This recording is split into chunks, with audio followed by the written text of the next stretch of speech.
Cage Warriors 135, Skibinski versus Burlinson. Full card prediction. Now we have the previously undefeated Justin Burlinson, who lost on Dana White's Contender Series to Johan Lainesse by first round knockout. I don't know how Johan was that big of an underdog to have him at plus 220, but he won that fight. Justin lost, and he is going back to Cage Warriors. But before that, he was a very hyped prospect. Second round knockout win, first round knockout win, first round submission win, and literally all of his wins coming by finish. He's fighting the KSW type of guy over there from Poland, Daniel Skibinski. We got Hugo Pereira and the former middleweight champion in a side of Cage Warriors, Matthew Bonner. We got Antonio Sheldon, Milad Ahady, Giuseppe Ruggeri and Dean Trueman, Liam Gittins and Edward Walls, Adam Shelley and Stephen Hooper, Omiel Brown and Dan Hepworth, Federico Pasquali and Paul McBain, Matthew Byfield and Hugo Guillon, Karol Michalak and James Sheelan, Coalon, Loughran, and then Bakhtyaar, Oryakhail. I'm gonna get some names wrong. You can already know. You can already tell that's gonna happen. But Magdi, Gereev, and Ryan Shelley, Anders Sanchez, and Connor Wilson. That's a lot of good fights. I mean, there's some solid guys on here. A few undefeated prospects. A lot of them coming from Italy, but yeah, let's get into the predictions here as we go on into the first one in the flyweight division. Anders Sanchez and Connor Wilson in the flyweight division. Interesting fight. I mean, they're both the same height. I'm not too sure about the reach there, but they're both in the lower weight class of the flyweight division for Cage Warriors. They both have some decent experience when it does come to their amateur MMA career, getting a first round knockout win, another knockout win, and then 2 submission wins. As a pro, getting 1 submission win, but getting submitted by Sierra and Michalak, who he fought on the amateur scene a little while before that. It's a weird fight because one of the guys is making his professional MMA debut, and before that, he did have a good record, 10 wins, 1 loss as an amateur, but it was a while ago. It was back in 2018, which makes it pretty hard for me to make a prediction here, as I have no idea what has the man been doing for the past 3 years, for the past 2 years. I really do not know, but I assume for Anders Sanchez, he's going to want to go out there and try to put some pressure on his opponent, Connor Wilson, here, and maybe look for a few takedowns every now and then. Connor Wilson, I would say, is probably going to be the better striker here, maybe by just a little bit there. But in the grappling, I don't think that's where he's going to win the fight, because he did get guillotined in his amateur career, lost by rear naked, lost by armbar, then lost by guillotine as well. So the grappling and wrestling is not a place where Connor Wilson really wants to be. But again, I don't know how good Anders Sanchez's wrestling and grappling has gotten in his long break off from fighting as an MMA fighter. So for all I know, Anders Sanchez could go out there with an amazing wrestling and grappling game and go out there and submit Connor Wilson. I really don't know. It's one of those fights where you kind of flip a coin, and that's really going to be the result of the fight. So I think it's a 50-50. I think Connor Wilson is going to have the better striking, and I'm really not too sure if Anders Sanchez is going to have the better wrestling. For those reasons, I'm going to go Connor Wilson by a decision, just because of the unknown for Anders Sanchez's wrestling. I think Connor's got the striking, but I can't really foresee Anders Sanchez going out there and just dominating Connor Wilson in terms of the wrestling and grappling. So I'm going to say this is going to be a 3-round striking fight that Connor Wilson just wins every single... I'll go 2 of the rounds, maybe 1 round goes to Anders Sanchez with possibly some wrestling and grappling. So, prediction, Connor Wilson by a 29-28 decision. But again, it's a weird fight. The man has not fought in 3 years and 4 months. Connor Wilson has not fought in 6 months, which isn't really that long, but he has been submitted a lot. So, it's either going to be Anders Sanchez going out there getting a submission, or Connor striking for 3 rounds getting that decision. I'm going to go Connor Wilson by a decision right there. Solid fight in the flyweight division. Olynyk or Venmo, we're going to do that prediction later on today. Ryan Shelley and Magdi Gereev in the featherweight division. Solid fight here. Ryan Shelley in the featherweight division, undefeated. Magdi Gereev in the featherweight division, also undefeated. But it's not only that featherweight division, as he has a couple of fights in that lightweight division. Not really against the best competition. Coming off a submission win over 0-2 and 3, Sam Whitley. I'm not really too sure what's happening right here. Does not conform to combat sports, has purposely participated in bouts with no reasonable path to victory. That is some weird stuff right there, but I guess that's what's happening there. But he's got 2 guillotine choke submission wins, actually 1 guillotine and then 1 rear naked choke submission, but not against good competition whatsoever. They literally said the man, Sam Whitley, had no chance, no reasonable chance to victory in that fight. As an amateur MMA fighter, had a few good wins there. I think for this fight, the main way that Magdi Gereev is going to win the fight, he's probably going to have to grapple and wrestle, but I still don't feel he's going to be that much of a good grappler against Ryan Shelley, as Ryan is also a very solid wrestler and grappler himself, but that would be the path to victory. Magdi Gereev, if he's going to win the fight, is going to be taking him down, looking for that guillotine, looking for the rear naked, or something like that. But the man right here, Ryan Shelley, is no slouch on the ground with that wrestling, with that grappling. So for those reasons, I do think it's going to be a striking fight, and if it is a striking fight, I'm definitely going to be going the much more powerful guy, the much more technical guy. The guy, I'm not too sure, I'm not positive, but I think is a little bit lengthier from the tape that I have seen of Ryan Shelley. So I think this is going to stay on the feet for 3 rounds. Ryan Shelley just kind of outpoint striking him for 3 and getting the decision win right there. Bakhtyaar Oryakhail versus Coalon Loughran. So if I got either of those names correctly, just come on, clap for me in the comment section below, because those are some pretty weird names for an American like me to pronounce, but it is going to be a solid fight. 2 undefeated prospects in a very, very 50-50 fight. Even if you look at the betting odds, it is very, very 50-50 on there as well, if I can find it. Right now, -115 and -115. So literally even money fight. At one point, Bakhtyaar was actually a pretty sizable underdog, but a lot of money has come in on Bakhtyaar. So it should be close. Coalon Loughran probably wants the fight to stay on the feet. I mean, that's a pretty self-explanatory thing to say, as he does have some solid striking. That first round knockout win over, a 0-31 guy, but the striking wasn't really shown on his professional MMA fights, although the decision winner who signed Ahady, he showed a little bit of striking there, but on the regional scene, a lot of knockout wins. Knockout. One of them against undefeated Ruggeri Laveri. So, again, if he wants to win this fight, needs to keep the fight on the feet, defend the takedowns for 3 rounds, and look to land some powerful shots and get the knockout. But the reason I'm going to go Bakhtyaar Oryakhail to win this fight is because his striking is not that far from Coalon Loughran. The striking difference in terms of skill, in terms of power, I would say the power advantage goes to Coalon, but I do think that Bakhtyaar could actually keep it very even in terms of the amount of strikes landed. So I think if it was a kickboxing fight, if it was a boxing fight, a Muay Thai fight, probably Bakhtyaar is going to lose that one by a very close decision, but it is an MMA fight. You're going to have the wrestling, you're going to have the grappling mixed in a little bit throughout the fight, and Bakhtyaar being the better wrestler, the better grappler, a few TKO submission wins, things like that in his career. I think every now and then, they're going to be striking a little bit. Coalon is going to look to land that power shot,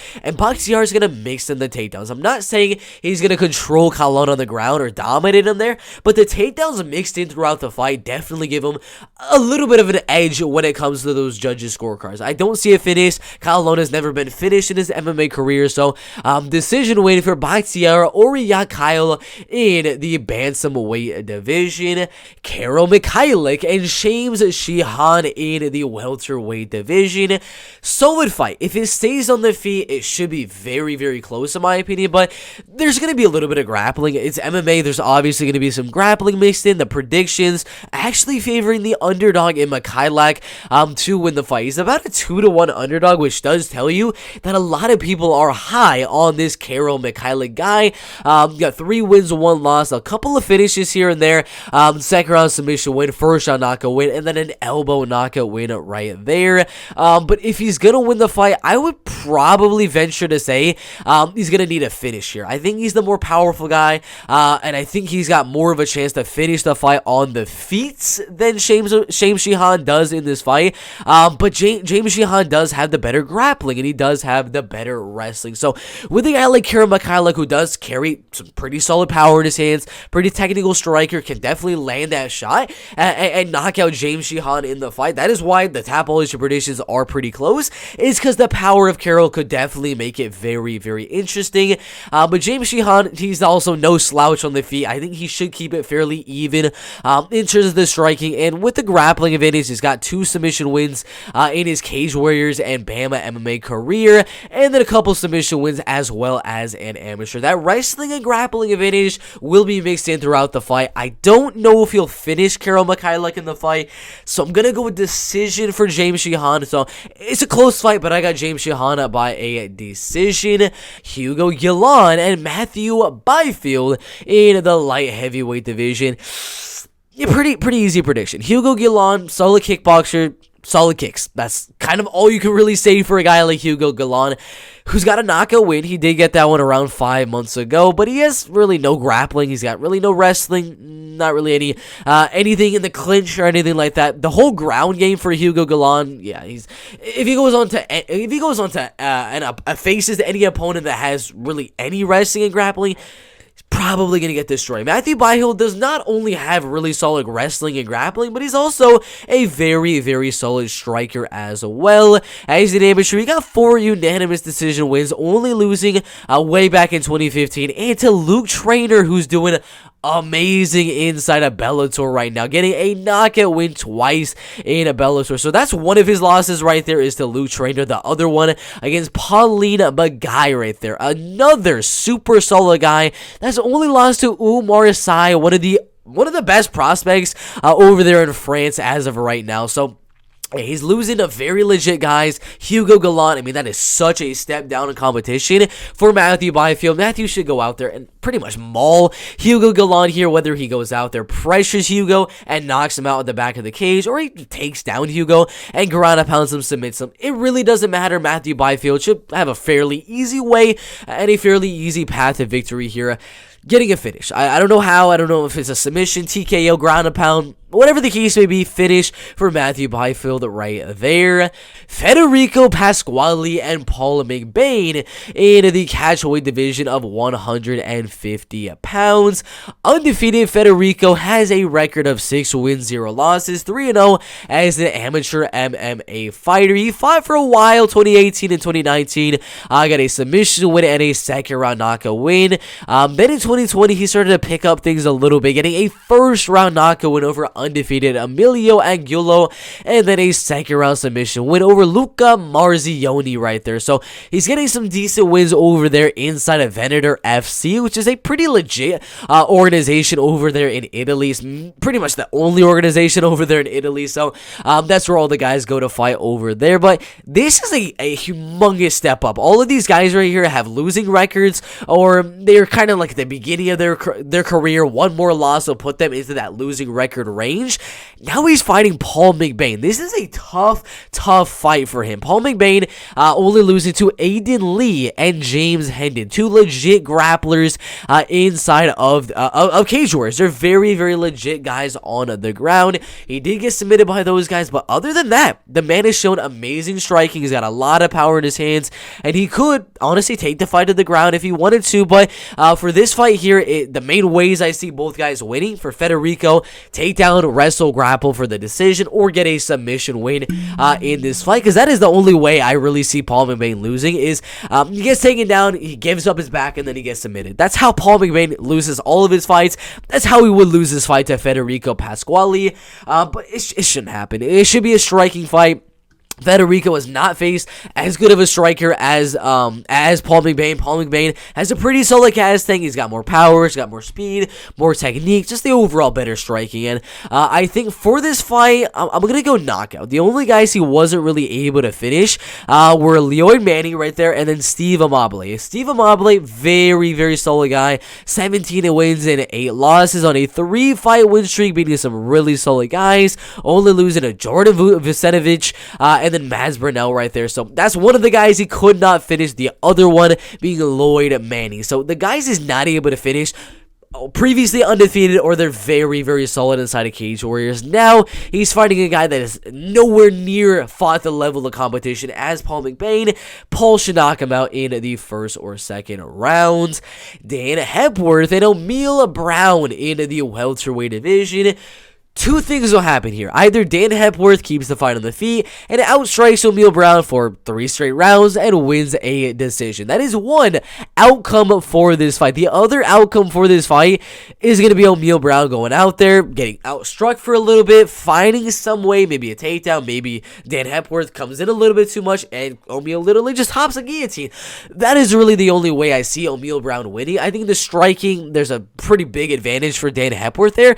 He's more powerful. He's just the faster striker. He's just a better striker in this fight against Omiel Brown. So I think on the feet, you should have no problem winning that decision.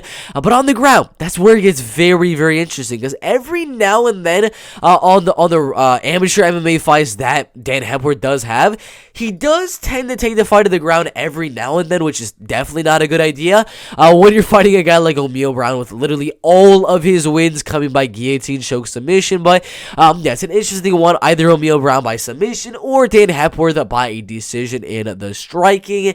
Is 50-50. Flip a coin, and that's pretty much what's going to happen for this one. I'm going to go... That's tough. It is a tough one. I mean, even before I made this video, I was pretty 50-50 on it. I'm going to go Dan Hepworth. I think he's a solid guy here. He's got very, very solid striking. He has not fought in a while. It's been 2 years and 9 months since his last fight, so I assume his striking has improved even more than it has when he used to fight back 2 years ago. His grappling's probably improved. He probably knows that he's not going to have to take the fight to the ground against Omiel Brown. Strike with him. Keep the fight on the feet, and he should win the decision right there. Adam Shelley and Stephen Hooper in the lightweight division. I would say more of a, not really a veteran type of guy, but he definitely has a lot more experience than Adam Shelley here. 5 wins and 4 losses, losing to some pretty solid guys. His last fight was Mike Figlak. That's a solid loss right there. Beat Tom Mearns by submission and Craig Edwards by submission as well. If Stephen Hooper's going to lose here, it's going to be on the feet. It's going to be him getting probably knocked out by Adam Shelley right there in the first and second round. That's how he kind of loses a lot of his fights. 3 knockout losses and then 1 decision loss. But out of all the wins, rear naked choke, triangle choke submission win, triangle choke submission win, triangle choke submission win, he's got very, very solid grappling and wrestling skills. But Adam Shelley should have that striking advantage. He's very tall, very lengthy for the lightweight division. So is Stephen Hooper, but I don't really think he uses it as well as he should. And Adam Shelley should be able to kind of get the better of Stephen Hooper in terms of the striking here, and overall win the fight. So I do think Adam Shelley should outstrike Stephen Hooper for 3 rounds, and possibly get that knockout. That's what I'm kind of thinking of, because I don't know if Adam Shelley's going to get the knockout. Stephen Hooper has been knocked out a lot in his professional MMA career, so there's a good chance that Adam Shelley goes out there and knocks him out. So it's tough, because that one win that he just got in his last fight is not even letting me press right here, but I don't know. It's very, very tough. So Adam Shelley, his last win was a decision win. He hasn't got a knockout since 2019. I don't know. I'm still going back and forth on if it's going to be a knockout win or if it's going to be a decision. I'm going to go with decision here. I think Stephen Hooper will tough it out a little bit here, and maybe even win 1 round. I think it's a close fight, but I'm going to go 29-28 decision for Adam Shelley. Striking, winning the first round, losing the third round, and then winning the second round. He wins the first 2, then he gets out-grappled, out-wrestled in the later rounds, winning the fight by a 29-28 decision. Edwards Walls and Liam Gittins in the bantamweight division. Edward Walls, very solid guy. Both guys right here are very solid opponents, but their records really do not show it. I mean, 7 wins, 4 losses, and then the other guy's record, Edward Walls, has a record of 10 wins and 7 losses. Both records right there really are not the best in my opinion. They're almost to the verge. 3 more losses for both guys, and they pretty much have losing records. But it's close, because Liam Gittins, I would say, is definitely going to be the better wrestler. He's definitely going to be the better grappler as well. But he's a lot smaller. I mean, he's going to be 5'6" taller tall. And Edward Walls is going to be 5'10" inches tall. Edward's very fast, very good power in his hands as well.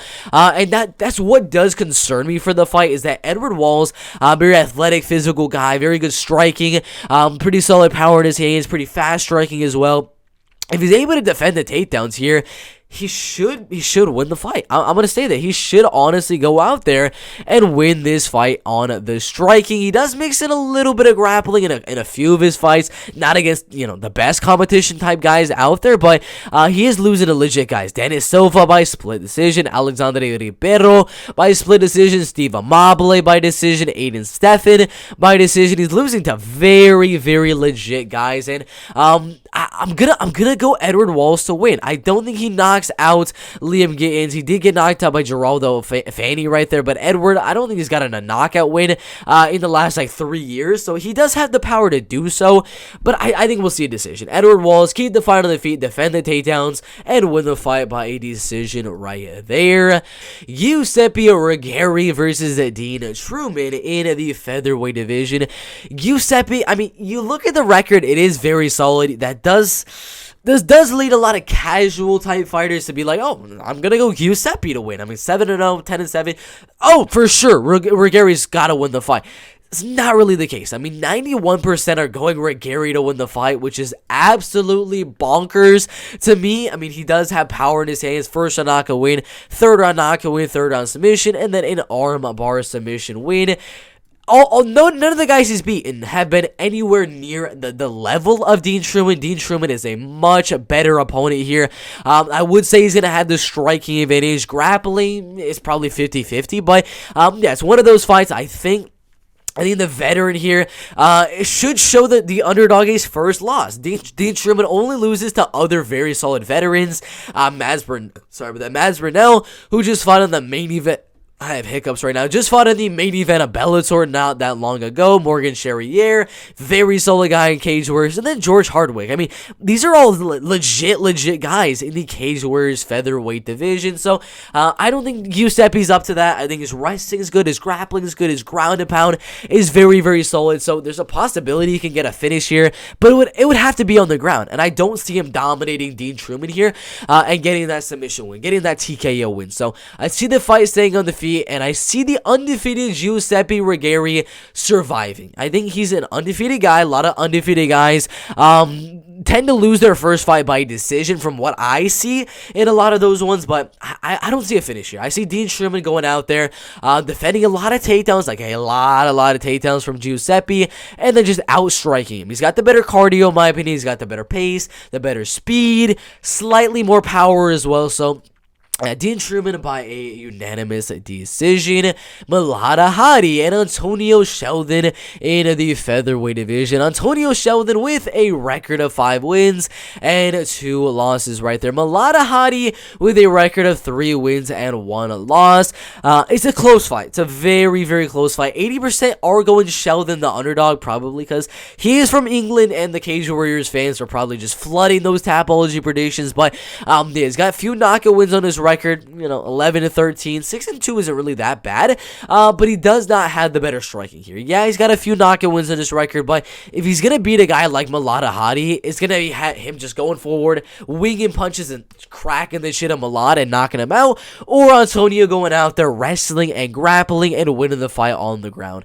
Because on the feet, Milad Ahady is the way better kickboxer. He should go out there and absolutely destroy Antonio Sheldon on the feet. It's a close fight. Don't get me wrong. It is a close fight. But Antonio Sheldon, I don't think he can keep up with the striking of Milad Ahady. I don't think Milad is going to finish him. He doesn't have any knockout wins in his professional MMA career. And Antonio Sheldon, I mean, I don't think he got knocked out in 4 years. That was the last time he got knocked out. So I'm going to go decision win for Milad Ahady. Solid fight there in the Cage Warriors featherweight division.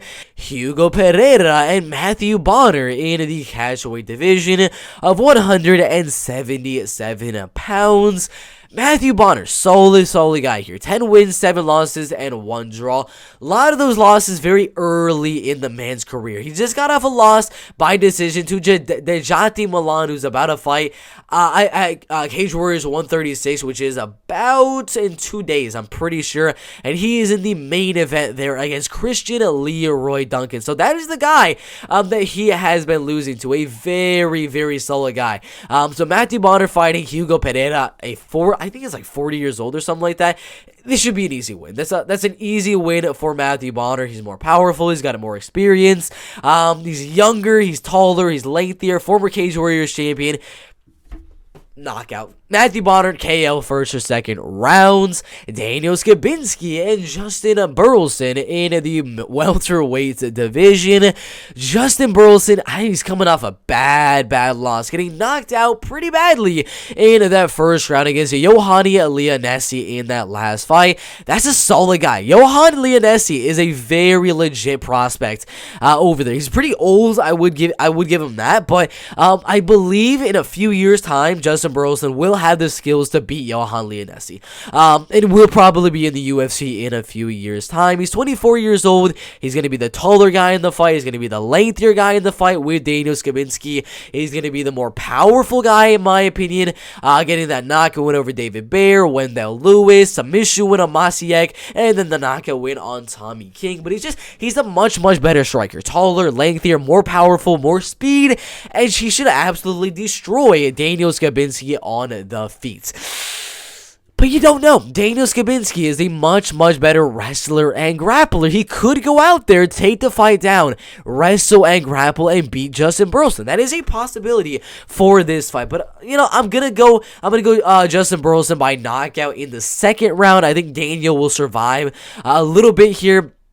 Mainly when he does get hit, maybe he gets rocked a little bit, put on the wrestling. Just kind of go for a takedown, make the fight go to the clinch. As you see right there, the foundation style is wrestling. So, it's not a guaranteed fight. I mean, it's a very close fight in my opinion. A guy that has fought the who's who of the regional scene over there in Babylon MMA, fighting some legit guys, 14-3 Powell Powlock, a very solid fighter in KSW, and then some other guys. That Koidan Duki, he knocked him out in the third round. So, it's a close fight. Very close fight. If Justin Burlinson wins, it's going to be early on in that fight. If Daniel Skibinski wins, it's going to be very late in that fight with the wrestling and with the ground and pounds. But I'm going to go first shot knockout win here. I do think Justin Burlinson should land that big shot early on in the fight and knock out Daniel Skibinski. But you never know if it does get past that first and second round.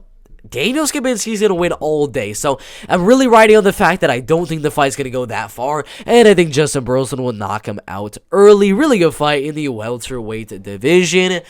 Yeah, that is my full card prediction for Cage Warriors 135. Skibinski versus Burlinson. I got Justin Burlinson winning. I got Matthew Bonner winning. I got Milad Ahady winning. I have Dean Trueman winning. The underdog Edward Walls winning. Adam Shelley winning slightly. Dan Hepworth, the underdog, winning. Paul McBain winning. I got Matthew Byfield winning. James Shahan winning. Bakhtyaar Oryakhail, sort of an underdog. I mean, he's a dog on some of the betting odds sites. I got Ryan Shelley winning, and then I got Connor Wilson winning as well. Those are my predictions for Cage Warriors 135. If you guys liked the video, make sure you guys hit the like button. Of course, always hit that like button. And also, if you want to see all of the bets we are making for Cage Warriors 135, as it is going to be a very solid card and a lot of good bets on this card. If you want to see my UFC, Bellator, and PFL bets, that is only $2.99 right there for becoming a channel member. And if you want to be get a little bit more bets for the channel right here, it's only $9.99, which is about 30 cents a day. That is pretty much it. And it's about, what is it? Like $2 a week. So you're only paying $2 a week, something like that, for all of my MMA bets, all of my basketball bets, all of my tennis bets, and that does include Cage Warriors, that does include PFL, that does include XMMA, and all of that good stuff. So if you want to see all of the bets I will be making for this card right here for Cage Warriors 135, go to all of my best bets right here for $9.99. Or if you don't want to see those ones and you just want UFC, Bellator, and PFL, you got that one right here. Just UFC, Bellator, and PFL though. And then we also got the last one here. This is only if you got $2,500. But yeah, those are the options. If you guys like the video, make sure to hit the like button, subscribe to the channel, and all that good stuff. We'll see you in the next one. Let's go.